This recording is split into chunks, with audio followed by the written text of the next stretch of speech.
to create and manage these communities to make sure that we maximize the positive impact. And we also think about the negative impact, because there is a negative impact, and it's important to talk about it. So equality, I think remote work will actually democratize the whole work environment, at least the online work environment. And what I mean by that is that right now, somebody in Singapore has exactly the same opportunities as someone in Nigeria or someone in Cape Verde. It's about the knowledge, it's not about where you are.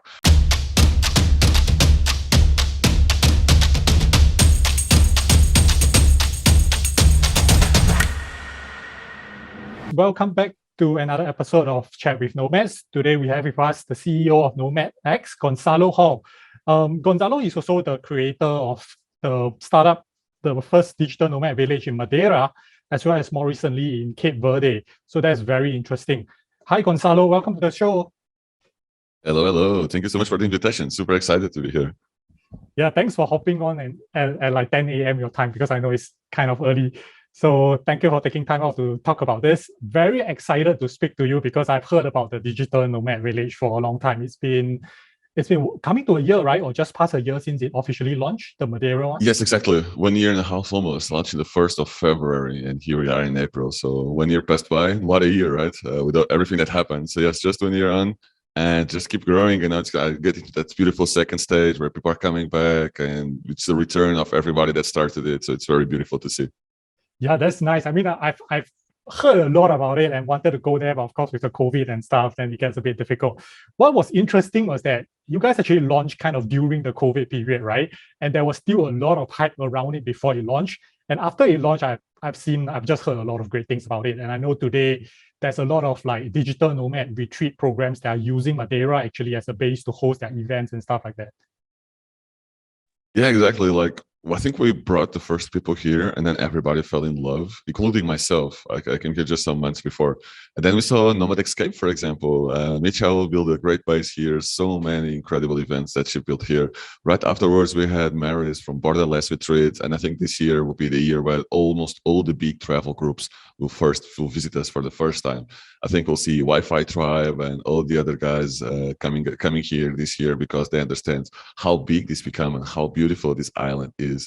So somehow it worked really well, and it's like a snowball, right? The nomadism and the digital nomad community works like a snowball by word of mouth. So the more people that come, the more people share how beautiful this place is, how strong the community is, how crazy the banana trees go with the working outdoor and swimming, and you can be in the mountains and watching waterfalls. It's just crazy. So yes, we are very lucky and grateful for everybody that's choosing Madeira, and it became my home. I didn't have a home for so long, and now I kind of rented the whole place here for the next years, and it's slowly becoming my base. It's growing into me as well as it grew inside all these Nomad X and Borderless Retreat people. I think slowly we'll make this a place we call home, which is also our team song. Sounds amazing. Before we get into that, let's start with an introduction of you. How do you start firstly getting into the nomadic movement, and then after that actually coming to this Madeira program? Like, what made you decide to start it? So let's get an introduction of yourself first. Okay, that's very hard. That's always the most difficult question for me, because I'm doing so many things. I think right now I am divided into two Gonzalos. The one, when I was a nomad, and I'm not a nomad, but I had a job first, but I work as a consultant for companies, a remote work consultant. So there is Goncalo, the remote work consultant that works with startups, that work with companies. And now there is this new Goncalo, the Goncalo from Nomad X, the Goncalo from Nomad Village, that works with nomads, that create communities. So basically, I have run at least 3-4 communities right now: Madeira, Cape Verde, Caparica, and soon I will do more this year. And also with Nomad X, we are trying to create this huge, massive, community-centric brand that we want to create really like legendary experiences for digital nomads everywhere in the world. We want to explore new places. So we're trying to do everything at once.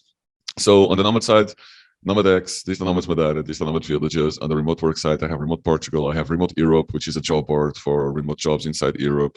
I organize conferences, the Future of Work conference here in Europe mostly. So a lot of balls moving. On the nomads, I became a nomad because the first question is interesting. Basically, I wanted the freedom. I think I was always a nomad. I went to 7, 8 schools in just 12 years. So I was always, and the reason was always the same. I was always curious, how is life on the other side? So imagine I was in the school, I was having fun, but I was always looking to the other school. I imagined how it is to be in the school of the rich people. I imagined how it is to be in the school with the most African community. And I was always so curious about the culture, about the experience. Even when I was traveling, I was in Croatia, and it was more about, oh, I imagine how the locals live. This is okay to visit. The place is beautiful. How do the locals live? What is to live like a local? And well, then I discovered digital nomadism like 7 years ago or something like that. And these guys that work with the laptop and travel the world at the same time, they don't travel as tourists, but they travel as explorers. They want to connect with the local communities. So it was the perfect lifestyle. It took me 5 years to go from the office job that I had in Germany. I started with office job in Portugal, then I moved to Germany, then moved to Poland. But I was not completely free. As soon as I gained my independence, I bought my ticket to Singapore first and then to Bali. And I stayed in Asia for the first year, and it was like all my dreams became true. It's not the perfect lifestyle. It's not for everyone. It's very tough. But it's like all my dreams became true because I can choose the community. I can choose the culture I want to explore. And our community has so many super interesting people that the learning curve in my life was so steep after I became a nomad. So that's why I became a nomad. It's first to explore and to get to know different communities, but also our community is so freaking interesting. Everybody's doing something cool. You are doing this podcast, super cool. People doing NFTs. Everybody's doing something incredible. So I fell in love with the community. And now I'm on the other side. I'm in the community building business, I guess. Yeah, for sure. Where are you from originally? I'm from Lisbon, Portugal. Okay. So you actually also, that's why now you're starting it in, like, Portugal has kind of been your base of building stuff up at the start, right? Actually, no, man. It was an accident. So I wrote this project for Digital Nomad Village in Italy, in an Italian village in the mountains. So I was in the mountains in the Erasmus Plus project, which is something funded by the European Union. And the theme of the project was entrepreneurship in rural areas. And my idea was, how can we use remote work as a tool for repopulation? And this is the base of everything. Even the whole project for Digital Nomads is a tool for repopulation. And how it works is like a funnel.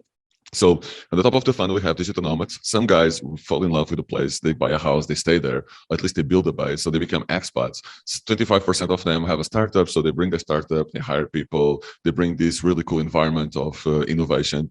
And then you have a very cool ecosystem. So actually all these Digital Nomad Village and everything else was built on the genesis as a repopulation tool. It just happened that Madeira, I came here by accident and organizing a conference, the Future of Work Portugal conference. And I fell in love with Madeira, and I told the government, guys, this place is beautiful. Canaries is doing something. Everybody's doing something. We should do something. You will miss the train. And they believed me, which is the strange part. They actually said, I was with shorts, t-shirt. I'm always like that. And they said, oh, that's very interesting. We want to know more. So the next day I was meeting the president of Madeira in the middle of the conference and telling him what I would love to see Madeira doing for digital nomads to create this beautiful community in a village. We can use this to repopulation. We can bring these young entrepreneurs and young workers here and create a different environment that we have here. And they believed me. So that's how it started, actually. It was just accident. I actually built the project for Italy, but it was never taken in Italy. And Portugal, my home, my house, my country, actually became my biggest investor. It's very interesting that you mentioned Italy, because I know Airbnb just launched this competition, I think a few months ago, whereby they're getting a person or a nomad to stay in one of this very kind of rural or countryside city in this, I think, what was a $1 house that was renovated to try and repopulate the village, I think. And I think what's really interesting was that I don't think a lot of people, when they talk about digital nomad, have thought about this whole idea of using nomads as a community to kind of build stuff, to generate like brain power in terms of like tech and other kind of skill sets to a certain local community and things like that. I think this has really taken off in the last few, I'll say, couple of years, that I'm really seeing a lot of more impactful and wider scale things where the nomad community can actually contribute to. Because right at the start, I believe when everyone talk about digital nomad, it's very personal, right? It's like, I'm just going out and I'm just traveling, right? There was not as much talk about how can this group of people become either a target market or actually become a source of income or a source of knowledge that can spread throughout and across the world. Yeah, man. And I think it's the knowledge. But the key part is the knowledge. I think income is okay, it's important, and we do bring a lot of money, but the money doesn't stay in the hands of the big hotels. So it's not as visible as a tourist that spends 1,000 euros in a week, because we spend money in the hairdressers, we spend money in the local restaurants, we spend money in local co-working spaces. So it's not as visible. But the knowledge, like, I wouldn't like to say this, but this is true. Like Madeira, the tourism in Madeira was very elderly tourism, older people around 60s that were coming here. And most of the young people in Madeira left to study in Lisbon, to study abroad, to study in the US, and they stayed there working because if you are in the knowledge area, in the knowledge industry, there is not much work here in Madeira. There is not that many companies. And so there is this age gap that we were lacking here in Madeira for people between 20 and 35 years old. Then a lot of people come back, they come back with their jobs, but we're lacking this massive age group where we are the most creative, where we risk the most, where we create the startups.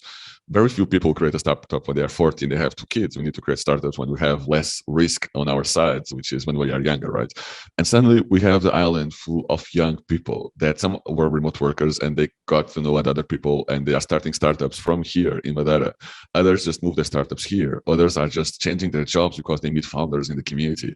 But the most important thing is like all the events are open for the community. So imagine last year in the peak of the pandemic where all the artists were home and without any wages or without any money, we did this big event, how local artists can use NFTs to, and this was before the whole NFT movement took over the world. How can local artists use NFTs to get income? How can they adjust to the digital art? And suddenly we had a room full of local artists that I never met before, just to know what is an NFT. And all the speakers were foreign people. Actually, they all were CEOs from big crypto companies, big blockchain companies, that they were just chilling here, working from here. And suddenly we can bring this knowledge and pass them to the locals. And now the locals have a tool to make money. Now the locals have more tools. They have a network. So I think at first, I think that Airbnb solution is not working. And I think they know this. It's just marketing. And that's okay. It's marketing. It is what it is. Because I also think that 99% of all these new digital nomad visas are completely pointless for digital nomads. They are not done for digital nomads. There's this big confusion for governments. What's a digital nomad? What's a remote worker? It's not the same, but they are trying to target the remote workers using the digital nomad keyword. It's a mess. That's why pretty much everybody is failing. And we see this over and over again. And it's sad. And I have to repeat this over and over again. But on the other side, on the bright side, when you think about a community from scratch, when you think a community, in my vision, the perfect community has a perfect balance with 40% locals, 40% expats, 20% digital nomads. You need the expats and the locals because they are the ones keeping the essence of the place. Locals, I'm talking about villages, so don't kill me here, guys. Villages that are completely empty. And I can give an example in Portugal. The expats are always the first ones to move, never the locals. The locals never move first to the rural areas, are always the expats that fell in love with it. So these 40% are usually the early adopters, and they're mostly expats. Then the locals will see this works, and they will move there as well. So that's the second 40%. We have 80%. But villages, specifically small villages, I'm talking 150 people, that is for me the perfect size. They will become very boring if it's always the same people. And then you add the cream, then you add the mixture, then you add the digital nomads, 20% always moving. So if you think about the village from scratch and you have this perfect balance, you have people taking care of the village, people doing the services, people doing the accommodation, and you have 20% of the people with new ideas, always bringing what's new in the world, always with this new vision, always with the best technology for podcasting, with the NFTs, with crypto, with whatever is jumping in the world. Digital nomads are always the early adopters, and you bring this new vibe to a village in the mountains only with 150 people. These are the 20% that keep things interesting. So in my opinion, from everything I'm seeing, this is how you should do a repopulation project, not by saying come here and live for €1. It's come here, we will build this incredible community. You want to be part of this. Oh, that's a very interesting way of segmenting this, and I definitely do agree that the whole digital nomad visa vibe is a bit catered towards, it's almost an entry to the game, right? Because that's the publicity. So if you tap on that, then you get the publicity to play whatever is the real game, right? That's practical, actually works. So I'm just curious, why do you think expats are the first to move? I understand the part online. So expats, when they go to a place, and I think this is also quite big within the travel community, in that there's definitely a significant group that loves to explore places that are more pristine and untouched, right? Rather than the hot touristic destinations. So I do know that more rural areas where the nature is more untouched is attractive to some people that go there and see it. So that's a reason to move. But in terms of that, when expats go to a place, the thing is they're always trying to work in that particular region, right? But how do you move to a rural area? And this is before the remote work, whole remote work movement, right? Why would expats be the first to move? Because they can't actually find jobs per se in a area that's just developing. Well, the world completely changes, right? I understand the question, but actually we saw this in Portugal, and usually they did this with passive income already. Most of the people moved to Portugal. They had passive income, they were inside the fire movements, and those are the ones that were actually repopulating the villages. They had this really cool lifestyle. They reduced a lot their costs, and they could live very cheaply with amazing wine we have in Portugal, with amazing food in the very nice local community. Right now, everything changed. We can work remotely, right? We could, but now it's massive. All the remote workers inside companies can work remotely. And the reason why I see expats moving much faster than locals, and we see this in Portugal, is because they give much more value to what we don't give value to. We tend to not give value to what we have in our home and always look for what the others have. The neighbor's grass is always greener. And so when the expats come to Portugal, what they see is these beautiful old villages. They see the amazing wine for 3 or 4 euros. They see this beautiful local community. They see the traditions. We see a boring place as Portuguese. We want to live by the ocean because we grew up by the ocean and we want to see the ocean. And we were sold this idea that the quality of life is to live by the ocean. Someone from Germany that lived in the countryside the whole life, that lived in a city like Dusseldorf, for example, comes to Portugal and they see beauty. We see a boring place. They are used to not live by the ocean. Most of Europe is not by the ocean. So they are used to not live by the ocean. And for them, for someone in Germany, 1 hour and a half from the ocean, it's living by the ocean. It's living close to the ocean because just 1 hour and a half, they are used to these massive countries, the US the same. And for Portugal, 1 hour and a half, that's on the other side of the country. That's really far away. So also we see the scales in a very different manner, both of us.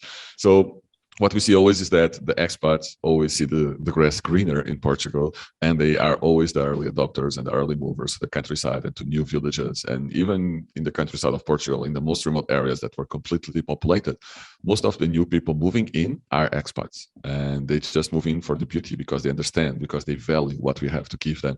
Well, Portuguese for now, because we need to change this idea, for now, they prefer to live by the ocean until they see these beautiful, dynamic communities grow in the countryside. Then things will change. Yeah, that's definitely true. The grass is always greener on the other side, and we always seek out things that are. I always see Westerners come to Asia and they go to Vietnam and all the Oriental stuff. They always buy it and they wear it, and I'll be like, what's so interesting about this? But it's very interesting for a lot of them.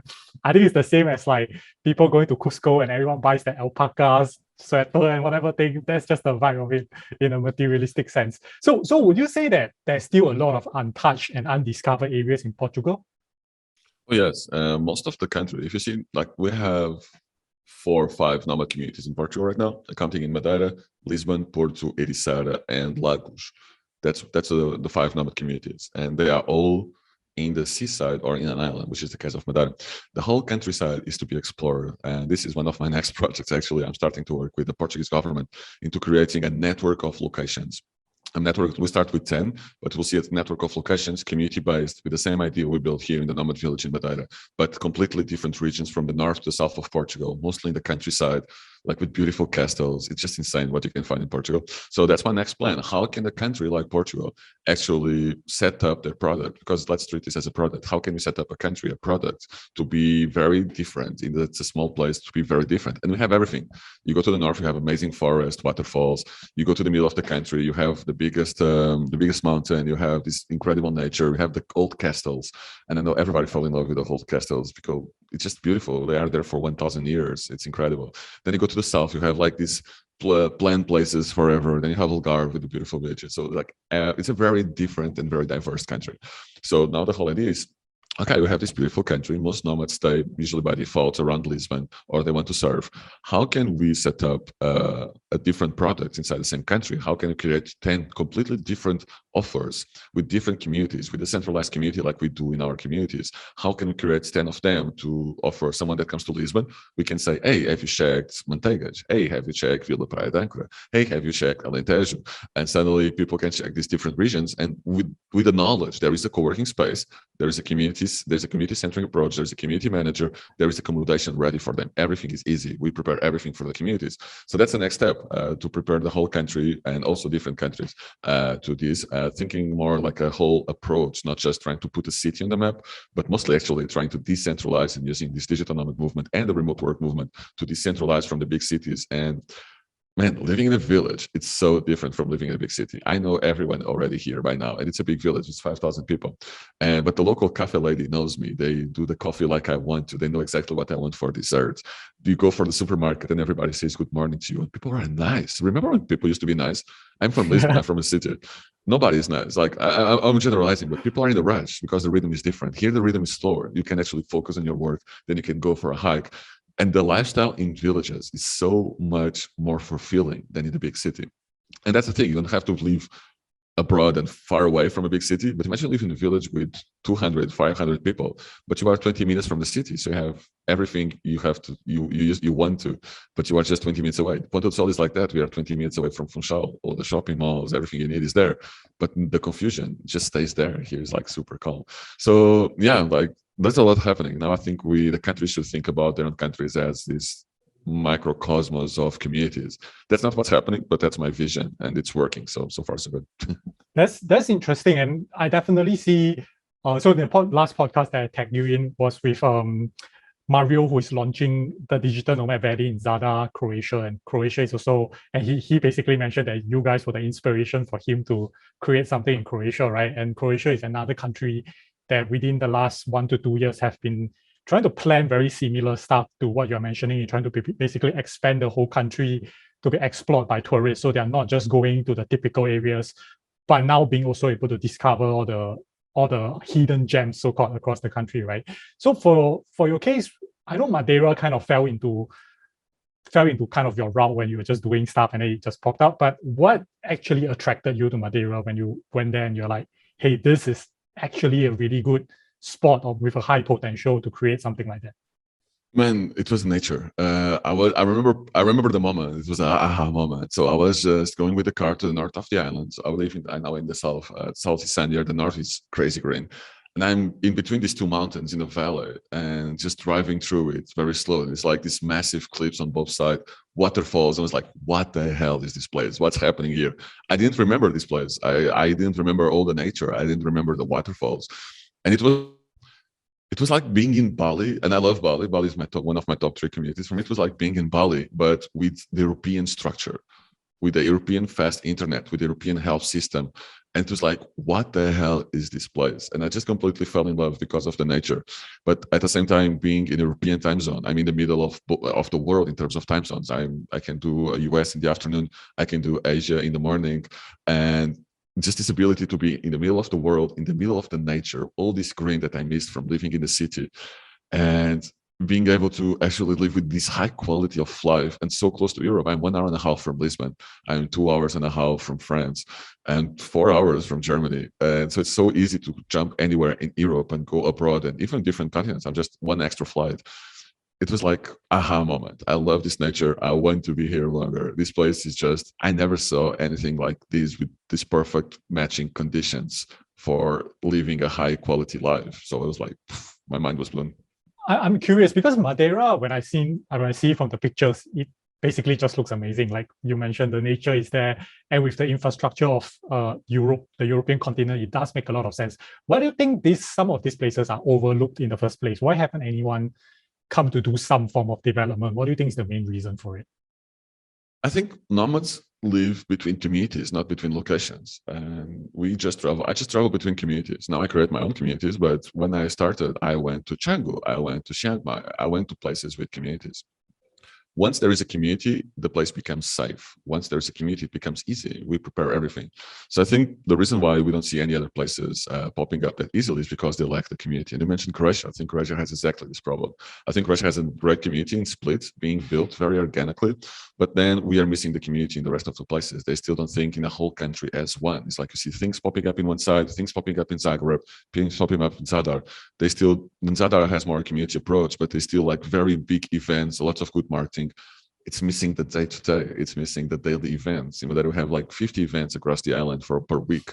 It's a lot. And I think having this approach changes everything. So once the location starts to build community, and we had very good case. Dominica is a really good case. Dominica decided to do things differently. We have, again, more than 60 countries that try to do this. And Dominica had a community approach, a nature approach. And I think that's the right approach. We want a community here. We want to connect people. We will create community dinners, community lunches, community events, etc. So I think that's just it, man. Just people. The world is quite big, and nomads will tend always to travel between communities. If you don't have a community, you basically are out of the map. So like there is whole continents to explore right now. I think Africa will be the next big thing. That's why Cape Verde popped up as a trial to Africa, and Africa is just crazy beautiful. My God. And then Asia, of course, started the whole thing, and now we see South America popping in more and more new countries every day, new communities trying to be built every day.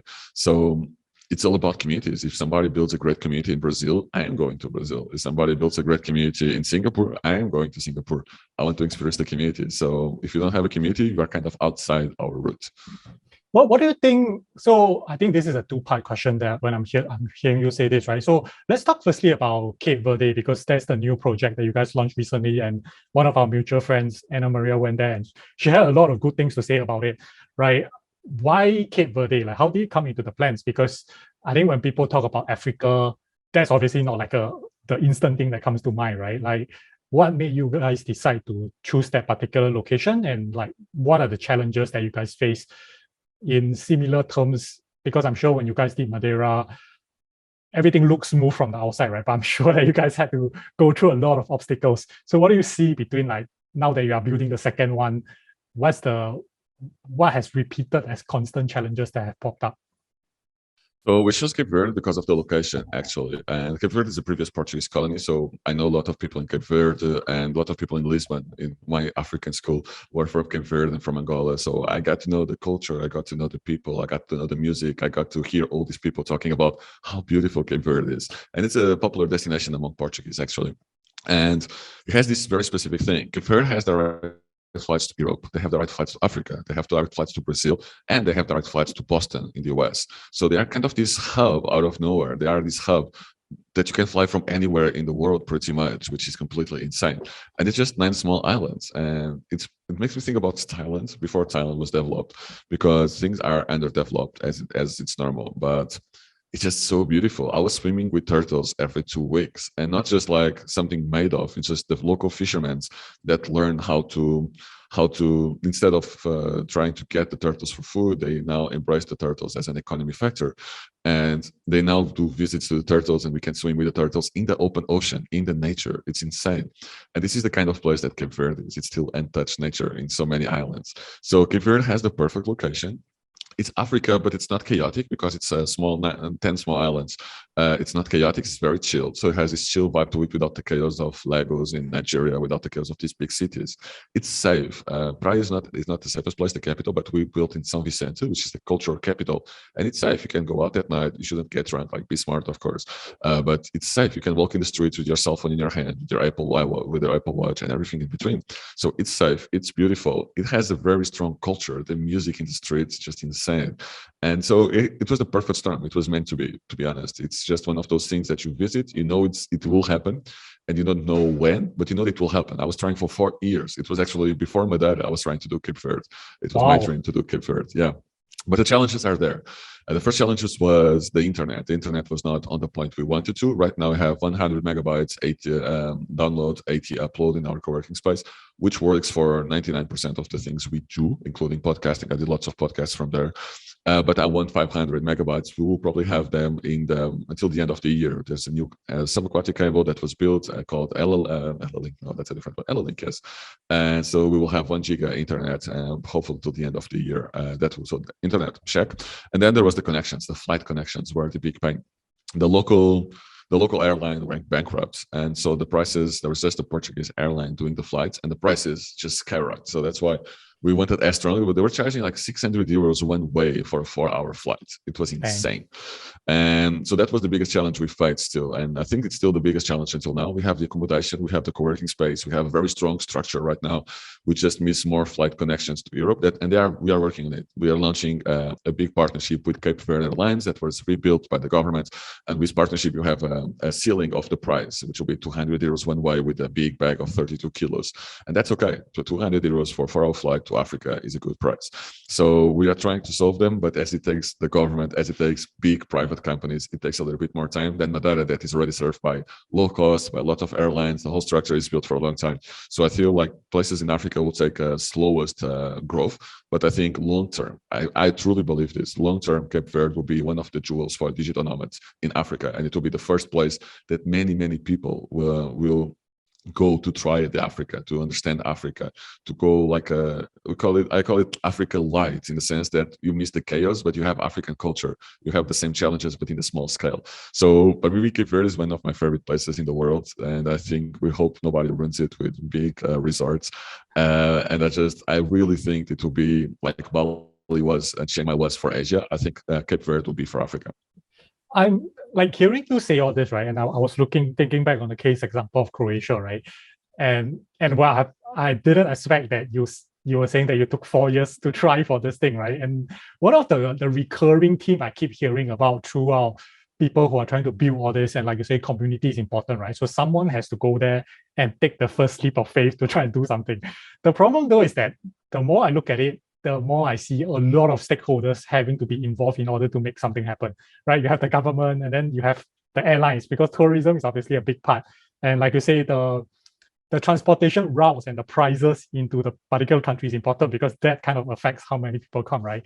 So to what extent do you think it's time to give up? Like, how long will you try for a certain place, and then you're like, okay, shit, this is not happening, man, because no one is open to anything, and then like, I'm going to look for another place. It depends. It depends if the government is on board or not, and it depends of the feedback you get from the community. Madeira was like very fast. In the first day, we had 20 people. In the first month, we had 200. After 3 months, we had almost 2,000 people in the island. So that was very fast, and it's not normal. It was very fast because of the pandemic. It was much faster because of the way we built, the way we marketed, and it was everything very different.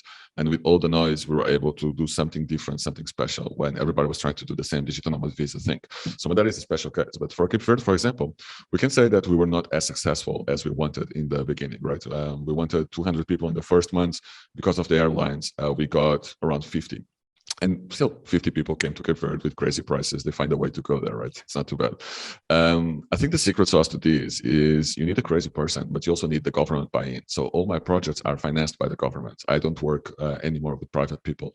And the reason why is actually, it's not about the money, it's about the access. It's about the will to do something. And the government, if the government is on board, the access I have to resources, the access I have to promotion, the access I have to their network and to, for example, places, to co-working spaces, it's so different than if you are a private person trying to fight the system. Also, the way I approach the projects is a network effect. So I don't care who the privates are. I don't care who the government is. My goal is to have the government investing for the private to win. So imagine you are a private person and you want to launch a community, and you start a co-working space, you start a co-living space, and then it becomes famous. You get 20 people, but then 3 more co-working spaces open next to you. Your natural reaction will be to fight them. Your natural reaction will be, this is competition. This is not good. I need to protect my markets. The way I approach it, because I work with the government, is different. I want everybody to open in Madeira. I want all the big co-living spaces. I want Outside that just opened here in Ponta do Sol. I want Salina. I want Outpost. Because when you work with the government, you don't have that natural individuality. You are building for the community. So I think this is one of the keys. I wouldn't open any community if the government don't give me buy-in. And even if there is no money, if they just give me a building to do a co-working space, if they just give me access to things that I can monetize to then build this community, that will be the perfect storm. So first one, I only work with the governments. The second one is I am kind of a project manager. So we have the governments, and the government act as facilitators for the privates, right? And the privates are accommodation, co-working spaces, hairdressers, restaurants, everything. It's a network effect. And I am in the middle. So I am telling the government what we need to build. I am building it for the government, all these partnerships, all this community, the commitments, etc. But I'm also working with the private people to make sure they adjust. So for example, here in Madeira, we had to talk with the restaurants because most of them didn't have any vegetarian or vegan options.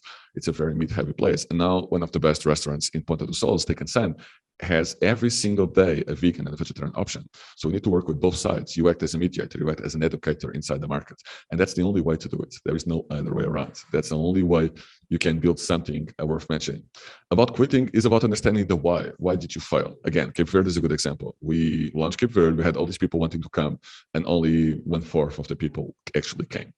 And then you have to ask, okay, what happened? Then you go speak with the people. Why didn't you come? Oh, the flight prices were too expensive. Okay, that's fair. It's cheaper to go to Bali. It was cheaper to go to Bali than to go to Cape Verde. So I understand it. But then you also, the 25% of the people who came, you ask them questions. Did you like it? Would you come back? And if the answer keeps being yes, yes, yes, if they want to come back, if they are having fun, if they are feeling the community, if they are working and everything, and the work is working, then it's a green light. Then you should keep pushing. Then you should fix what's fixable. And you should try to push it harder and harder, because just fix what's fixable, right? In our case, was the airlines, was the transportation. I can fix that. It just takes time because it's airlines. It's a heavy machine. I can fix the airlines. I can create the government support. I can help Ryanair to come to Cape Verde. I'm at the level where I can speak with the government. I can speak with airlines to fix all this. And this is fixable. If you have a place that people go there and like, I don't like it, then it's a red light. Then yeah, close the doors, go somewhere else. But for me, it's all about the feeling of the people. It was positive, understanding the mistakes. There was the transportation was not there. Like everything was on point. We lacked transportation. And if the green light is there, just keep pushing. Sometimes the timing is not right. So for Cape Verde, we are doing a second season. We'll push much harder in the second season. We have this partnership with the airline because we understood the mistakes, and now we are working really hard to fix them. And our errors, our weaknesses will become our strongest point. We will be the only place in the world that has a partnership with an airline. Nobody else did it. It was a big weakness. We make it our strength. Oh, nice, nice. And what would you say has been the most or the strongest reasons that you can use to convince the government to basically buy into this project? What has worked through your experiences? This is polemic. It's FOMO. FOMO is the thing that works the most. Fear of missing out. So I did it even with Madeira. Like when I did Madeira, the Canary Islands just had announced €500,000 to support in 5 years to make Canary Islands a place for remote workers and digital nomads. And I went to Madeira like, are you leaving the whole market to the Canary Islands? Really? Is this what you want to do? And the answer, of course, is not. And now it reached to a point, it's political, and it's politically very bad choice to say no to a good project like this. Because Madeira worked, we see the success, we are everywhere, CNN, Washington Post, etc. Now everyone in Portugal has to do it. Now Azores have to do it because the people in Azores are saying, why is Madeira full of digital nomads? And in Azores, there is nobody. It's a good question. Why is not the government investing? And the investment is very little to a government. It's like half, like 50K or something. So why is not Azores investing to bring all this money and people here? Why is not, I don't know, Spain investing in communities? Why are local governments in Spain not investing if Madeira was so successful? So now it reached to a point where the FOMO is the biggest thing, because we had a success case, a very strong success case. We are seeing what's happening in different communities. There is more success cases, of course. We like Bansko. I'm a big fan of the work of Matthias, and more. And the Canary Islands are another really, really big success case. And now it's went, okay, these guys did this. They did this in the mountain in Bulgaria. They did this in the island. They did this in South America. How are you not investing in this? How would you justify to the people voting on you that you missed the biggest opportunity that your country had in the last 20 years? Then it becomes hard to say no. So yeah, that's how we do it. This is nice because it's a snowball effect, right? That the more projects there are around the world that is showing success, the easier it is to start convincing governments to invest in like building infrastructures like this. So yeah, now I choose. Now I can literally choose. I have the whole world open, and I know exactly where I want to go. I know exactly where the next opportunities are, and I'm just choosing 3-4 countries right now because I want to really nail these countries. But now I can choose, and it's fun.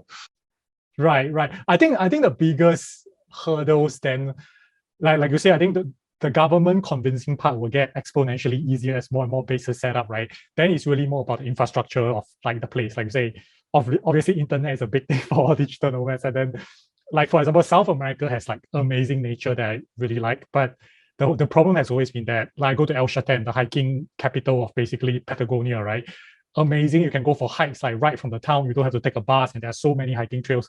The problem though is that if you stay there, the internet speed is like 2-4 Mbps with such a high chance of power cuts in the afternoon. And then like, okay, shit, this is not a place where I can base myself despite liking the nature and everything, right? So then that becomes a bigger problem because, like I say, when you deal with some of the bigger private companies, speed is obviously an issue. Things are not going to move as fast as you want it to be.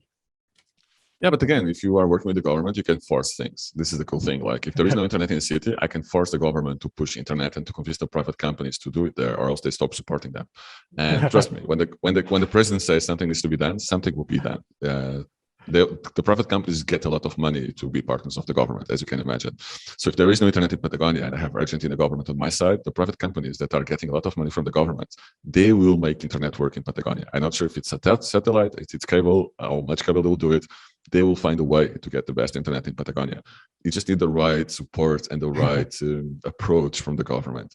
So again, like working with the government sometimes is not about the money, it's about what you can do and how big things like getting internet in a wild place can suddenly become very easy with the right government support because everybody's interested in their success. That's interesting. Yeah, for sure. I can see that the government is definitely like the first unlock. If you unlock that, everything gets easier, not as easy, but still easier. So let's talk a bit about, now that we talk about the bigger scale of things, right? I would like to touch a bit on Nomad X because you basically joined the board or as the CEO like a few months ago, right?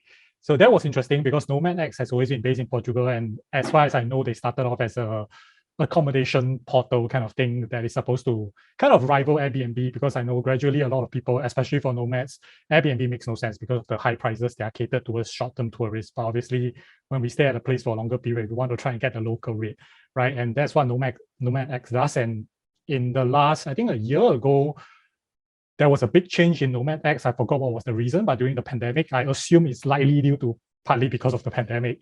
And then, yes. So now that you have come on board, what is the new vision of Nomad X that you guys are looking at? So we did have the accommodation business, and that was the core of Nomad X. What changed is that business was sold to flatio.com.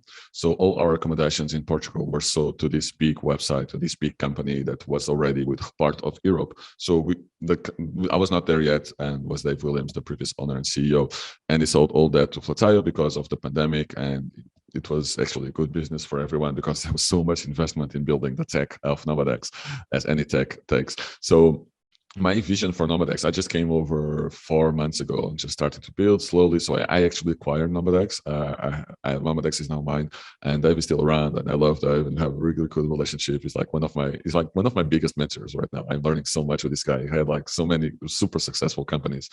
It's insane how good Dave is. So my new vision for Nomad X, and the reason why I actually acquired Nomad X, was to build this big community. My vision, I love the brand. It would be, and there was this big discussion among my friends and everybody around me, should you get a brand that already exists, where people have a connection and a feeling about it, and try to change it? It will be a lot of work. Why don't you create something from scratch? I was at the point of my life, because of the successes of Madeira and everything I was building and the communities, where I could create my own brand.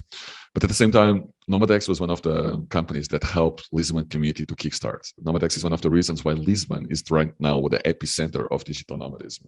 And I love the name, I love the brand, I love how they position themselves. I loved how bold they were in the communication. And when they started this accommodation business 4 or 5 years ago, how bold they were. So I was very aligned with the brand, even though it is 10 times harder to restart and redo everything, and why Nomad X and everybody that knows Nomad X is accommodation, and try to change it to my new vision. But at the same time, I have this big challenge, which is I am starting a lot of new communities at the same time, and it cannot be about me. It can't be about Goncalo. I need something else. I need a stamp of quality that's not Goncalo is there. It's more about these guys did this, so I know the community will be like this. So I needed this brand, and it could be Nomad X, it could be my own brand. I even registered a brand just in case this business didn't go through, and basically acquired Nomad X. Dave is my friend, so it was very easy, as there was no business left in Nomad X with just a brand and the brand assets. With Nomad X, I want to build the best community in the world. Basically, I see Nomad X as the community. And if you see our new logo, the X is actually a person jumping in happiness. Mm-hmm. That's what we want to do. We want to create these unique experiences. We want to create like these legendary moments where you think, damn, that was cool. That was like when you stop and you think, wow, how did this happen? What happens here? So that's what we want to do. We are working with the governments, different governments as well, but we want to be the community. We want to serve the community, and that's the whole spirit around it. It's very community-centric. And right now, serving the community is creating new locations, is preparing and working with governments to create new locations, but it's also creating experiences. We are launching in October deep learning experiences, which will be 1 month in a beautiful location, learning a skill. So for example, surf in Rifan in the south of Portugal will be 1 month from 15th of October, learning how to surf by surfing every day, learning together, 20 people, facing the same challenges, creating this strong community in a co-living, with a co-working space, and where you have 3-4 classes a week, plus you can surf anytime you want. So instead of just trying to surf, you'll actually become a surfer in 1 month, because you have all this steep learning curve. And that's what we want to do. We want to create conferences, we want to create nomad experiences. We want to launch new communities. And if you go to a Nomad X community, you know that we'll have a co-working space, that accommodation is taken care of, that there is vegetarian and vegan options for food. You know that the basics are there, and it becomes easier. You know, there's all the information is centralized. You know, there is an online community on Slack or on Discord. You know that things are ready for you to just go. So if we open, the idea is that if we open in Singapore, you want to go to Singapore because you know everything is taken care for you, all the hard work, all the heavy lifting, all the community, somebody will take care of that for you. So that's the vision behind Nomad X.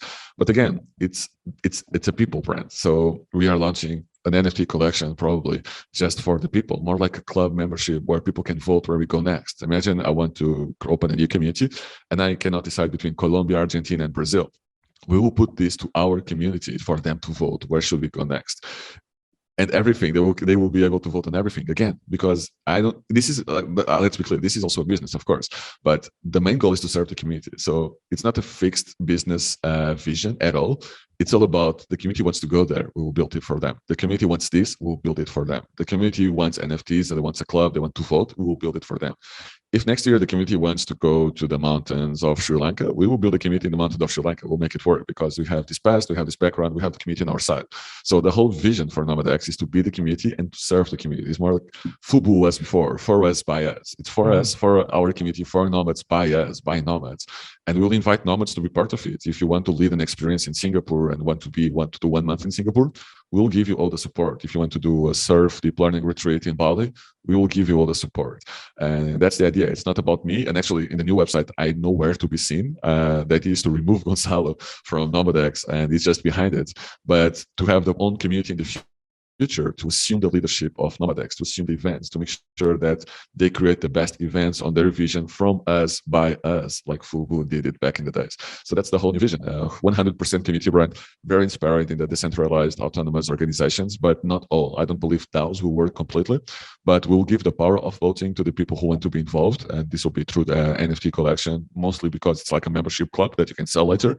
But at the same time, you can build with us. You become kind of the shareholder. So if you want to build with us, we will give you the power to do so. We'll give you the knowledge. We'll give you the brand support. We'll give you the community, as long as you build inside our values, which is community-centric approach, local positive impact. We have very strong values. So that's pretty much what's behind Nomad X right now. That's what we are building. We did the rebranding. We are launching the website. We did the website, and we are launching on steps. So we did first, we have the communities there right now. We will put a lot of more information. Then we'll create at least 4 events this year, and then we'll launch the NFT collection for this membership club. That's the plan for this year, and then nobody knows what will happen. But whatever community that wants, that's what we are building next. That's very interesting. That's very interesting, because ultimately, so the core product of Nomad X is still technically a membership, right? And then everything else. What I really like about the model you're talking about is that firstly, you have mentioned certain products that could happen, like classes, conferences, and stuff like that. But there is also like so much that can be done, because now that we look at the whole spectrum of the nomad space, obviously there are multiple so-called product categories that people are running, like retreats, conferences, and then like accommodation and stuff like that, and even like digital nomad villages like you're talking about, right? And I kind of get why you would decide to buy a brand rather than build a brand now, because you technically need a system in place rather than building your own identity to it, and you need that. In order for a community to come together and put stuff out, having a brand that is already established kind of accelerates the whole process as well. And the way I foresee it, and I'm just guessing, is that in future, ultimately, most likely there will be people from the membership community that will say, hey, I'm actually interested to, for example, I could come to you and be like, I'm actually interested to start like a community in Singapore, right? And I just need your know-how, but then I'll do the execution based on this space. And that is how you can scale like rapidly across different locations, almost like in an instance. Right? It's already happening. I'm being contacted by everyone, but they still contact Goncalo. I want them to contact Nomad X in the future. I want them to contact that community. And then we can ask the community again. Let's give Singapore example. Singapore, you reach out to us. You want to build a community of entrepreneurs in Singapore. I'll reach out to my community and see, guys, how do you see Singapore? Would you like to go to Singapore? Why? How? What would you value? Have you been in Singapore? What's your feedback? And we can say, okay, most people want to go to Singapore. So then I can empower you with our community to start something. Then you say, oh, I have a contact in the government. Okay, let's meet with the government. So we have a system in place. We did this 3 times by now. And now we can do this at scale with the community, from us, by us, from the community to the community. And again, like one of the things we're trying to build is The business will not be the membership, because with NFTs, it will be you only pay once, and we'll use that money to start actually co-living, co-workings, etc. So all the money will go again to serve the community. So for example, right now in Madeira, there is a big issue with accommodation. There is so many people coming, the tourism is back, there is this big issue with accommodation. So I am already starting to build 2 co-living spaces to serve the community. And it will not be the 2,000 euros co-living space, it will be affordable co-living space, again, to serve the community. So the first money from the first NFT launch will be to actually build and put the furniture inside this co-living space. And you only pay once, you get access. We say pay once, live forever, because you only pay once to access this community, and then you can resell it. It's an NFT. So if you stop becoming a nomad in 10 years, you are bored, you can resell it. And right now we have 3 communities. In 10 years, we may have 100 communities. So we wouldn't want people to buy it for the money at all. We want active people in the community, but we also want people to know that this is an asset. This is, we are only launching 1,000 over 5 years. So this is an asset that you can resell in the future. This is an asset that you are helping us. You are a shareholder on our NFT collection. In the future, if you want, this may value up with the time. So that's not the goal, but we want people to know that this is not a 1,000, 2,000, whatever membership. This is actually an asset. They are almost becoming shareholders of our community. And if they help us build, things will grow faster, everybody wins. So it's like a win-win-win-win-win Ethereum situation, where we'll build the infrastructure on our communities. And actually, even when the government steps out, which they will do with time, if we have a co-living there, we can keep the community going, because I can put the community manager of the co-living space actually managing the whole village. And that's the goal of the co-living, is to make the villages and the projects sustainable long-term, because eventually the government support will fade out. And with a co-living space with 22 to 30 bedrooms, we can sustain a whole community. And that's the goal. How do we keep these communities alive for the next 20 years? And the answer for me is a co-living space, but with the network mentality, not with the closed mentality. If I have a co-living space in Ponta do Sol and 3 more co-living spaces come, and outside just open here, I will celebrate them, because I am serving everyone, and we have Nomad X behind. We can do this because we have this network mentality. So yeah, that's what's a little bit behind this whole idea. And we will use this NFT money to build. And then we will serve the community from us by us, from nomads to nomads, hopefully. That's very interesting. I'm definitely more interested to talk to you about the business model of the whole NFT space as the date gets closer to your launch, because I've been looking recently a lot into how to use NFTs for community building and basically business strategies. And there has just been a lot of very interesting perspectives from at least the projects that I'm looking into. So definitely interested to hear more from you as your project goes deeper. Let's talk a bit, or let's conclude with this thing which we spoke about, right? Because in the whole conversation, we are talking about how digital nomads are basically starting to move from a very simple work and travel model into something of a big community that can really make impact throughout the world, right? And based on your actions or your strategies, I can definitely see that you are betting big on this space. Like, you really believe that there's something going on here that is going to grow into something that's long-term, right? So, and I've seen nomads starting to talk about issues that are a lot more global, that might not even be just specific to nomads. Like, we are talking about things like equality, or how do we get people to have the freedom of choice in terms of work environments, those kind of stuff. That is almost like big topics in the world, right? So from your perspective of being like so deep in this space, what do you think is the future of the digital nomad movement? Ooh, I like this. So I think I'll talk about 2 different time perspectives: the short term, the next 5 years, and the long term, the next 15. The first 5 years, we will see remote work becoming normal. I think it's already normal, and we just had this massive shift in the whole movement, right? And before pandemic, less than 10% of nomads were full-time employees, and now it's around 60% of the whole community that are full-time employees. So this is new people that just joined the community, and it's very important to us to make it right, to let them understand that we have an impact that can be positive or negative in the different locations. It's very important to show the people that this is about community. This is not about you. This is not an egocentric trip. This is about the whole community. You have an impact. You should be aware of the impact you have, and you should join the community so you can have a better impact. That's how you do it. So short term, I think we'll see a lot of companies fail. Actually, I think everybody's launching things for digital nomads without knowing the market. And I'm contacted like 20 times a day about this new incredible idea that somebody had that will change and will solve all the digital nomad problems. As a nomad, I don't see many problems. So I'm not sure what problems they're solving, but I don't know. But everybody's solving the biggest problems of digital nomads. I'm not sure which ones. So short term, we'll see the community grow. We'll see this becoming, I think, this nomadism will become normal, like Erasmus is in Europe, where you go 6 months to study abroad.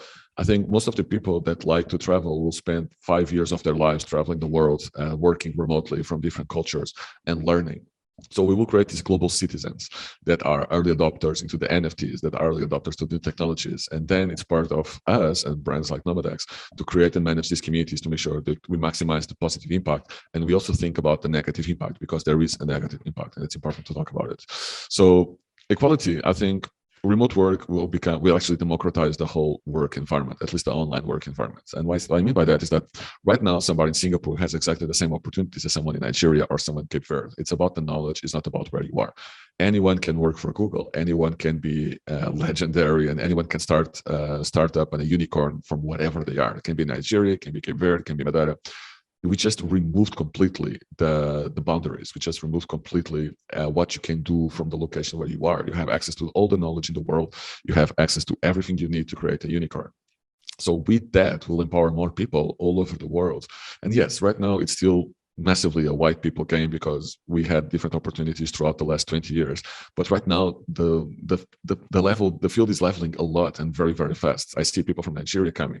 I was contacted in Cape Verde by people from all over Africa that wanted to join us. So there is already movement. In Brazil, for example, Brazil is 300 million people, and people are becoming nomads, a lot of people, but internally, because the coin is weak, the currency is weak, they are becoming nomads internally. And it's a very interesting movement to see. They now have the power to go internally.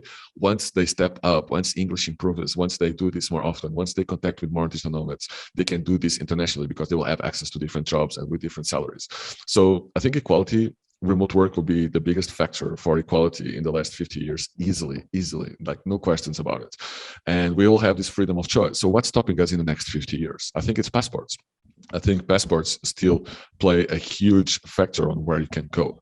And it's really stupid that they do. So if you have, I don't know, an Israeli passport, you cannot go in basically any Muslim countries, which I understand the historical reasons, but it sucks. You are not a politician. You didn't make any political choices in the last 20 years to deserve not to be accepted in countries. So I think the passports will be the biggest problem that needs to be solved. I know Safety Wing is trying to do it with Plumia. I know different projects try to fix it, but I think the world changed in the way that we are now global citizens. And I think proper digital nomad visas will help, not the ones that are being created that are remote work visas with thresholds of 5,000 euros. I think we'll see 3 to 6 months digital nomad visas, access to everyone, as long as you prove you have money. No, I like completely country agnostic. We don't care where you come from. If you're from Nigeria, from Ghana, from Ecuador, from Venezuela, show me you have money to stay 3 months in my country. Show me that you can work, and I will let you in for 6 months. I think this will be the next step for everybody trying to create digital nomad visas. And it should be 3 to 6 months. It's not this stupidity of come here to live for 1 year and I will accept you. That's not for digital nomads, that's for remote workers. And that's okay. Just don't call it digital nomad visa. So I think the next step is, how can we build a country that gives the same opportunities no matter where you grew up? And I think we need some country to lead it. So we need some country to lead the way, to say, we don't care for where you came from. If you prove you have money, if you prove you have a way of income, we will accept you. No, I don't care. Don't even show me your passport. Show me your bank account. Show me your assets. And that will be our way into the countries. There is an idea to create an international passport that is online. I think it's much more difficult. I think I'll try, at least me personally, will try to do the change from within, that in 50 years, hopefully, I'll say less, I'll say that 15 instead of 50. No matter where you came from, in the countries where I'm working with, we will create a way for you to come in and work as a digital nomad, not as a remote worker, not moving there. As a digital nomad, you will be able to work no matter where you grew up, no matter where you were born, no matter what religion you support. We don't care. It's all about who you are, what you bring to the community. So I think this is the long-term vision to bring equality. And I think it will have to start like Madeira. The change will have to start small with the country, hopefully with Cape Verde, we'll see. And then we can make the change bigger, because then if Cape Verde allows everybody to come, everybody will come. And then Croatia will have to do the same. Then Estonia will have to do the same. Then Brazil will have to do the same. And we create this waterfall that it's how it works in our community, right? So This is my vision for next year. This is my new fight, and my next fight, I guess it will be a positive one, but it's still a fight. And I think the whole community will win. And I actually think we need like these strong brands like Nomad X, like Nomad Villages, with Johannes is doing, to actually push this movement forward. We need more thought leaders that are not just nomads, but they are thinking about how we can change the world with digital nomadism. And this is is why I decided to embrace this community. This is why I was much quieter and with less work when I was just doing my remote work consulting. But I really think that this is the tool to change the world. So this is the fight I will do for next years to try to change and do something cool for all these crazy, beautiful places. What I'm just curious, what do you think is the difference? Because you mentioned a lot of times between digital nomads and remote workers, right? What do you see is the biggest difference in between the two groups? Because for me, what I've always said is that in the short term, technically, especially for countries that are trying to basically have a piece of the pie, right? I mean, that's what most governments are trying to do ultimately when they do this, right? I always felt that technically your biggest target group is actually not digital nomads, it's actually remote workers, because that is the main stepping stone. And one of the main reasons is that I've always said that digital nomadism is not the next direct step, because if you look at human nature, most of the population have no intention of like traveling forever or having no roots, right? Like the human nature still wants a piece of home somewhere, right? And what makes the most sense is actually remote workers. And that is a very big, obvious next step, because one trend that we have always seen is that you see the office worker looking at the calendar at the start of every new year, trying to figure out where are the public holidays, right? And then they will try and match the public holidays with the weekends and then see how they can take a leave so that they can stretch out a long holiday to go for, a vacation. So it's a very obvious step for remote workers to be able to travel and work, right? But not with the intention that some digital nomads might have to be global citizens or something like that. So what do you see is the biggest difference between the two, and why do you think that digital nomads are the way to go versus, say, the remote workers? Oh, I don't think that actually. So the biggest difference is digital nomads travel for a sustainable period of time. And as you said, remote workers are looking for the next place to live, not just to experience. Digital nomads average stays 2 months and a half here in Madeira. And remote workers usually stay for at least 2 years. So it's a very different market. And again, all the visas, all these digital nomad visas that are not for digital nomads are built actually for remote workers. And that's okay. I understand why the governments focus on remote workers. I will do the same. I just don't think they understand the difference between digital nomad and remote worker. And I don't think they understand the power that the digital nomad community has to make a place interesting enough for people to become remote workers there. So I see these actually, we can put this in the visa funnel if you want to. So a place that is looking for a population, let's say Italy or Portugal, they should have a digital nomad visa, 3 to 6 months, open to everyone in the world. Like, we don't care. And we should also have a remote work visa. I think you should have both. And it should be a funnel, right? People come with digital nomad visa, they try out Portugal, they fell in love with Lisbon or with Porto or whatever, and they want to stay longer. Like, I love Portugal, I'm in love with this place, I want to stay here longer, I want to try it out. Okay, then we have a remote work visa. You can stay for 1 year and you can renew it for the second year. But for the first year, you don't pay taxes. For the second year, you have to pay the taxes locally because you are staying here longer. Okay, and now from these, imagine you are from Singapore, you come to Portugal, you stay with a digital nomad visa 3 months, you can extend it up to 6 months. Then you go, I want to stay here for 1 year and just to try it out. You should stay for 1 year, no taxes. You should pay your taxes wherever you pay your taxes, probably home. And after that, we should have a clear path to citizenship. Okay, I really love Portugal. I want to live here for the next 20 years. Cool. We have this third visa that will, in 5 years, will become a Portuguese citizen. And this should be the path. I don't think pretty much, except Tulsa, that's such a good project in the US. And it's very hard to do one without the other. It's very hard to try to go directly to remote workers. And you see the numbers from all these countries launching the visas are so low that we think that they are failing. But no, they just created the wrong visa. They're not failing. They're just not targeting digital nomads when they think they are. They're just using this keyword. But once you create a digital nomad visa for 3 months plus 3 months, then that goes and funnels down to a remote work visa, then you have the whole repopulation program that, yes, countries in Europe and in North America are desperate to become repopulated. They are desperate for young people. And this makes sense. They just have to understand the whole funnel. They just have to understand that actually some are very valuable, not just because they stay for 3, 4, 6 months, but because of the knowledge, because of the rotation they bring, because the ideas they bring from different places. Because even if they only stay for 3 months, the ideas will stay. The ideas will stay with the remote workers. The ideas will stay with the locals. The startup ideas that they will bring from Bali, from Singapore, they will stay here. The ideas stay. People can leave. The ideas never leave as long as the ideas have a system to pass through the local community. So this is the difference, and this is how it should be done. Nobody actually did it yet, but this is the path. This is how you should do something really, really well done. It's hard. I never said it's easy, but even comparison, digital nomad visa should be a tourist visa that allows you to work locally, except for any local companies. So if you work for any abroad companies, you can have a digital nomad visa. Remote work visa is already for you to stay there. It's more like a work visa where you are legally allowed to work locally, except for companies. And then you have residency. That's how it should be. Digital nomads are kind of midterm tourists. And then if they want to stay longer, they became remote workers, expats, etc. They should have a visa that is more connected with right now we have as a work visa, and that's okay. Got it. That's very interesting. Yeah, I think that breakdown actually should clarify a lot of things for people who are trying to deal with the visa, because definitely we see a lot of complaints per se within the community on like, oh, okay, this country is launching this new visa, and then you look at the terms and then you're like, I don't think this is the right thing to be going for. And so I think that's why the uptake rate is not as high as the hype or the publicity would suggest, when all the news article came out about all these visas. But actually, not a very huge community of people within the Nomad community is actually interested in this stuff. Awesome. This is super interesting.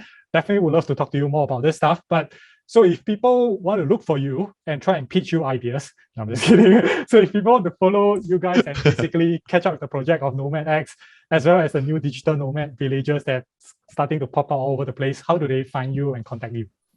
Everything will be under nomadx.com. All new destinations, all events will be under nomadx.com. That's a new Goncalo, I guess, the Nomad Goncalo. And if you want to contact me directly, LinkedIn is the best place to go. Just type my name on LinkedIn. I'm the only one. Or if you want to do Instagram, Gonzohall, Gonzohall. It's my tag there, but I usually take a while to answer. So if you want information, nomadx is the place. If you want to follow me, definitely LinkedIn is the place. If you want to try your luck and send a message, please do. But be aware that I have 2,000 messages to read, and it becomes very hard to one day to read them all. Follow up if it's very important, please.